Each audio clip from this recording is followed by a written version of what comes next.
ابو جہل کے بعد قریش کا سردار ابو سفیان کو بنایا گیا۔ یہ بنو امیہ سے تھے۔ اس طرح بنو امیہ کے وقار میں اضافہ ہو گیا۔ جمادی الاولیٰ 3 ہجری میں قریش نے اپنا ایک قافلہ عراق کے راستے ملک شام بھیجا۔ یہ راستہ نجد سے ہو کر شام جاتا تھا اور مدینے کے قریب سے نہیں گزرتا تھا۔ اس قافلے کی قیادت صفوان بن امیہ کر رہا تھا۔ رسول اللہ صلی اللہ علیہ وسلم کو اس کا علم ہو گیا۔ آپ نے سیدنا زید بن حارثہ رضی اللہ عنہ کی کمان میں 200 سواروں کا ایک دستہ بھیج دیا۔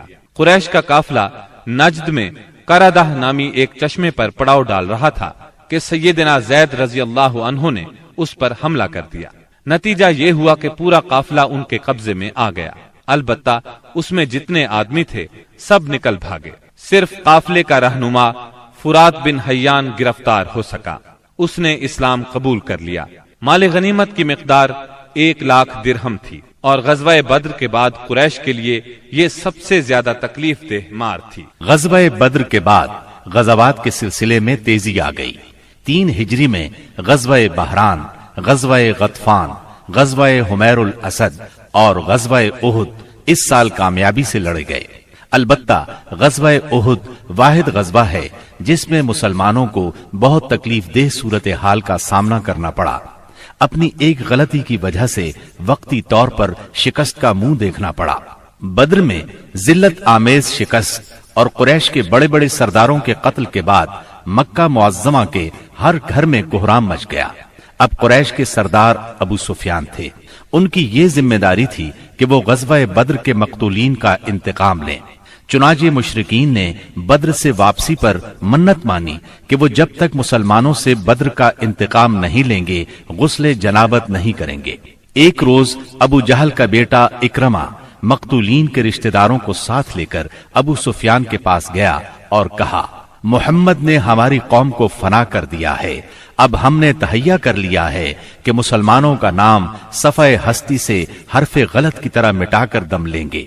اس طرح قریش کے شعلہ فشاں شاعروں نے انتقام کی آگ کو خوب ہوا دی۔ اس طرح سارا عرب گویا آتش فشاں بن گیا۔ ادھر مسلمان بھی یہ بات اچھی طرح جانتے تھے کہ قریش مکہ اپنے 70 سرداروں کا انتقام ضرور لیں گے۔ چنانچہ مسلمان کفار مکہ کی سرگرمیوں سے باخبر رہنے کی پوری کوشش کر رہے تھے۔ شوال 3 ہجری میں رسول اللہ صلی اللہ علیہ وسلم کو اطلاع ملی کہ قریش کا لشکر مدینہ منورہ کی طرف بڑھ رہا ہے اور اس کی تعداد 3000 ہے۔ اس پر آپ نے صحابہ کرام رضی اللہ عنہم سے مشورہ کیا۔ اکثر مہاجرین اور تجربہ کار صحابہ نے مشورہ دیا کہ خواتین کو ایک محلے میں جمع کر دیا جائے اور شہر کے اندر رہ کر مقابلہ کیا جائے۔ عبداللہ بن ابی منافق نے بھی یہی رائے دی، لیکن نوجوان صحابہ کے ایک گروہ نے اس بات پر اصرار کیا کہ شہر سے نکل کر دشمن کا مقابلہ کیا جائے۔ دراصل یہ نوجوان صحابہ کم عمر ہونے کی وجہ سے غزوہ بدر میں شرکت نہیں کر سکے تھے، اس لیے ان پر جوش طاری تھا۔ نبی اکرم صلی اللہ علیہ وسلم گھر تشریف لائے اور زرہ پہن کر باہر تشریف لے گئے۔ اب لوگوں کو ندامت محسوس ہوئی کہ کیوں شہر سے باہر جا کر لڑنے کا مشورہ دیا۔ چنانچہ انہوں نے کہا، اگر آپ پسند فرمائیں تو شہر میں رہ کر دشمن سے مقابلہ کیا جائے۔ جواب میں آپ نے فرمایا، رسول کو زیبا نہیں کہ ہتھیار پہن کر بغیر قتال کے اتار دے۔ چنانچہ آپ 1000 کا لشکر لے کر مدینہ منورہ سے نکلے۔ اس کے بعد نبی صلی اللہ علیہ وسلم نے لشکر کو 3 حصوں میں تقسیم کیا۔ مہاجرین کا دستہ، اس کا پرچم سیدنا مصعب بن عمیر رضی اللہ عنہ کو عطا کیا۔ قبیلہ اوس کا دستہ، اس کا علم اسید بن حزیر رضی اللہ عنہ کو عطا فرمایا۔ تیسرا قبیلہ خزرج کا دستہ، اس کا علم حباب بن منذر رضی اللہ عنہ کو عطا فرمایا۔ پورا لشکر 1000 مردان جنگی پر مشتمل تھا، جن میں 100 زرہ پوش اور 50 شاہ سوار تھے۔ سیدنا ابن ام مکتوم رضی اللہ عنہ کو اس کام پر مقرر فرمایا کہ وہ مدینے کے اندر رہ جانے والے لوگوں کو نماز پڑھائیں گے۔ اس کے بعد کوچ کا اعلان فرمایا اور لشکر نے شمال کا رخ کیا۔ سیدنا سعد بن معاذ اور سعد بن عبادہ رضی اللہ عنہما زرہ پہنے نبی صلی اللہ علیہ وسلم کے آگے آگے چل رہے تھے۔ رات احد اور مدینے کے درمیان بسر کی۔ طلوع فجر سے کچھ پہلے آپ پھر چل پڑے اور مقام شوط پہنچ کر نماز فجر ادا کی۔ اسی جگہ سے عبداللہ بن ابی منافق اپنے 300 ساتھیوں کے ساتھ الگ ہو گیا۔ اس نے یہ کہتے ہوئے مدینہ منورہ کا رخ کیا، آپ نے ہماری رائے کو کوئی اہمیت نہیں دی، اس لیے ہم واپس جاتے ہیں۔ اس بغاوت اور واپسی کے بعد رسول اللہ صلی اللہ علیہ وسلم نے باقی ماندہ لشکر کو لے کر، جس کی تعداد 700 تھی، دشمن کی طرف قدم بڑھایا۔ دشمن کا پڑاؤ آپ کے اور احد کے درمیان کئی سمت سے حائل تھا، اس لیے آپ نے دریافت کیا کہ کوئی آدمی ہے جو ہمیں دشمن کے پاس سے گزرے بغیر کسی قریبی راستے سے لے چلے۔ اس کے جواب میں ابو خیثمہ رضی اللہ عنہ نے عرض کیا، یا رسول اللہ، میں اس خدمت کے لیے حاضر ہوں۔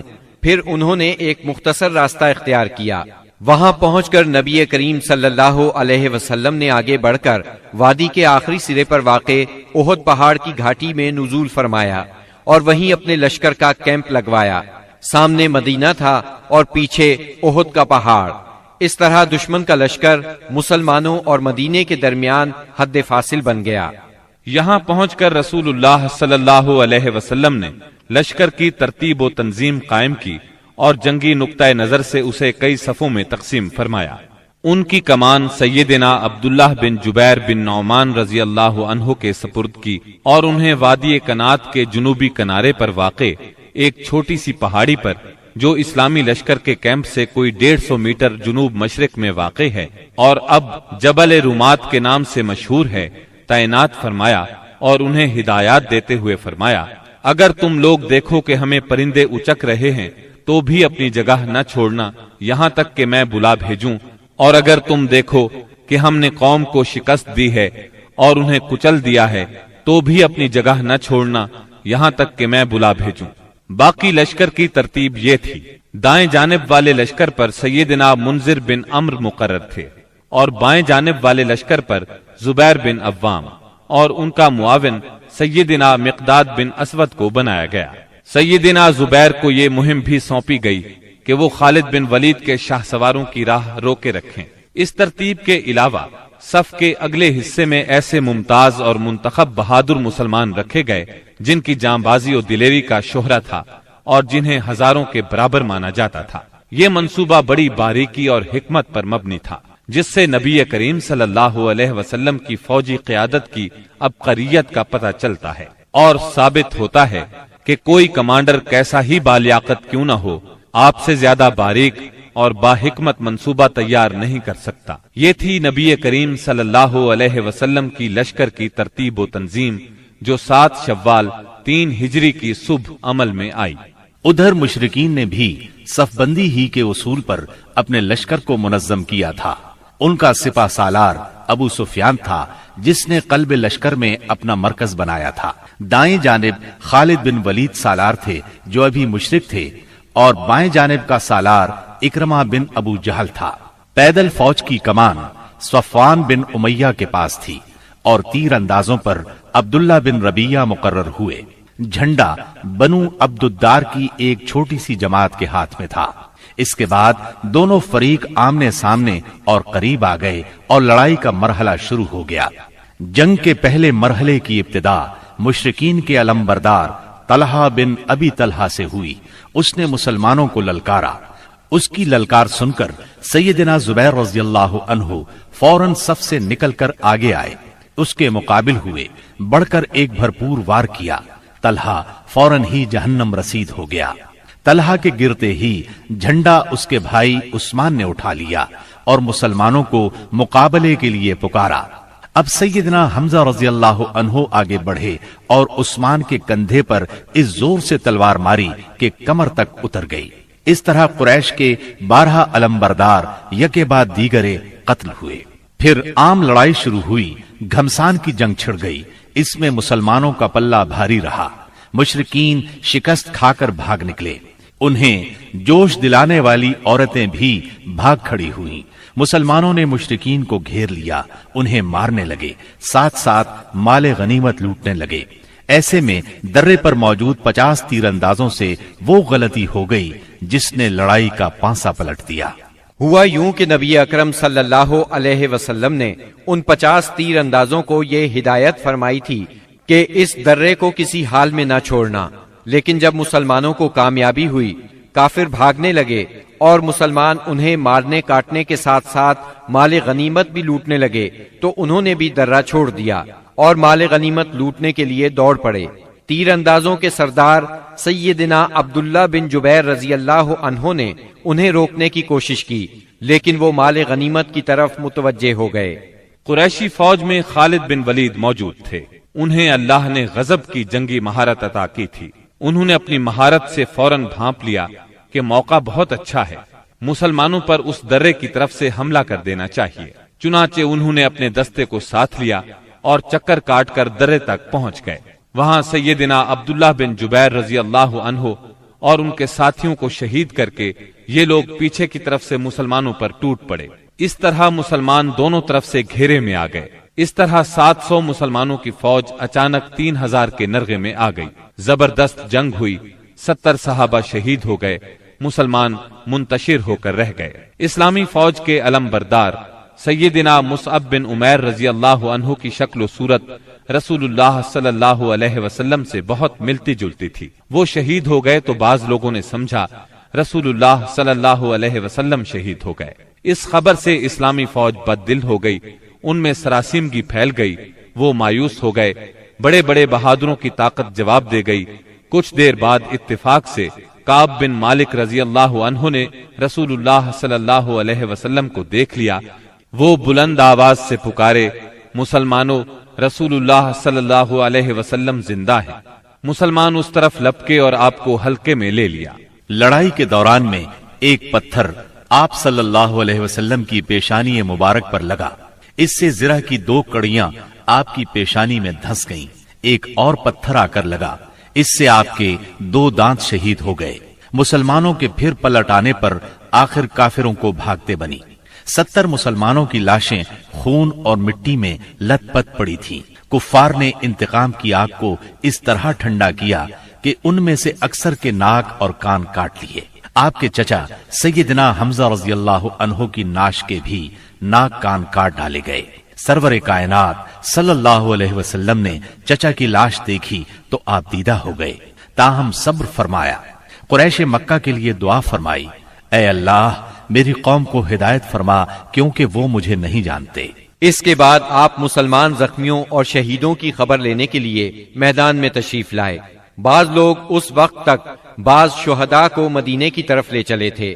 آپ نے انہیں حکم دیا کہ انہیں ان کی شہادت گاہوں میں واپس لایا جائے اور سارے شہداء کو غسل اور نماز جنازہ کے بغیر ان کے کپڑوں ہی میں دفن کیا جائے۔ آپ نے 2 اور 3 شہیدوں کو ایک ہی قبر میں دفن کیا، اور ایسا بھی ہوا کہ 2 شہیدوں کو ایک ہی کپڑے میں دفن کیا گیا۔ درمیان میں اسخر گھاس ڈال دی گئی۔ لحد میں اس شخص کو آگے کیا جسے قرآن زیادہ یاد تھا۔ آپ نے فرمایا، میں ان لوگوں کے بارے میں قیامت کے دن گواہی دوں گا۔ لوگوں نے سیدنا حنظلہ بن ابی عامر رضی اللہ عنہ کی لاش اس حالت میں پائی کہ وہ زمین سے اوپر اٹھی ہوئی تھی اور اس سے پانی ٹپک رہا تھا۔ رحمت دو عالم صلی اللہ علیہ وسلم نے فرمایا، فرشتے انہیں غسل دے رہے ہیں۔ ان کا واقعہ یہ ہے کہ ان کی نئی شادی ہوئی تھی، بیوی کے ساتھ ہی تھے کہ جنگ کی دعوت کانوں میں پڑی۔ وہ بیوی کو چھوڑ کر سیدھے میدان جنگ میں آ گئے، پھر حالت جنابت ہی میں لڑتے ہوئے شہید ہو گئے۔ چنانچہ فرشتوں نے انہیں غسل دیا، اس لیے انہیں غسیل الملائکہ کہا جاتا ہے۔ سیدنا حمزہ رضی اللہ عنہ کو اتنی چھوٹی چادر میں دفنا دیا گیا کہ اگر سر ڈھانکا جاتا تو پاؤں کھل جاتے تھے اور پاؤں ڈھانکے جاتے تو سر کھل جاتا تھا۔ چنانچہ پاؤں پر ازخر گھاس ڈال دی گئی۔ یہی صورتحال سیدنا مصعب بن عمیر رضی اللہ عنہ کے ساتھ پیش آئی۔ شہداء کے دفن اور ان کے لیے دعا کے بعد نبی اکرم صلی اللہ علیہ وسلم اور صحابہ کرام مدینے کی طرف چلے۔ راستے میں کچھ عورتیں ملی جن کے عزیز شہید ہوئے تھے۔ نبی صلی اللہ علیہ وسلم نے انہیں تسلی دی اور ان کے لیے دعا فرمائی۔ بنو دینار کی ایک خاتون آئی جن کے شوہر، بھائی اور باپ شہید ہو گئے تھے۔ جب انہیں ان کے عزیزوں کی شہادت کی خبر دی گئی تو بولی، رسول اللہ صلی اللہ علیہ وسلم کی کیا خبر ہے؟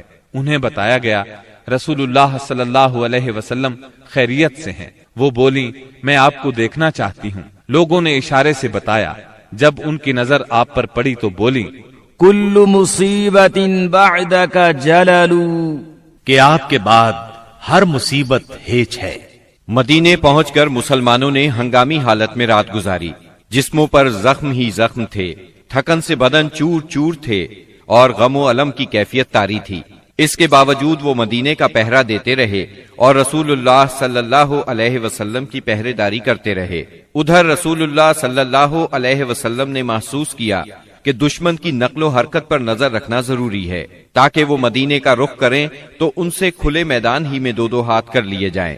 چنانچہ صبح ہوئی تو آپ نے اعلان فرمایا دشمن سے مقابلے کے لیے چلنا ہے، اور صرف وہی آدمی جا سکتا ہے جو احد کی لڑائی میں شریک تھا۔ اس پر لوگوں نے کہا ہم نے بات سنی اور مانی۔ چنانچہ سب لوگ مدینہ منورہ سے روانہ ہوئے۔ آپ نے 8 میل دور ہمراء الاسد کے مقام پر پہنچ کر پڑاؤ ڈالا۔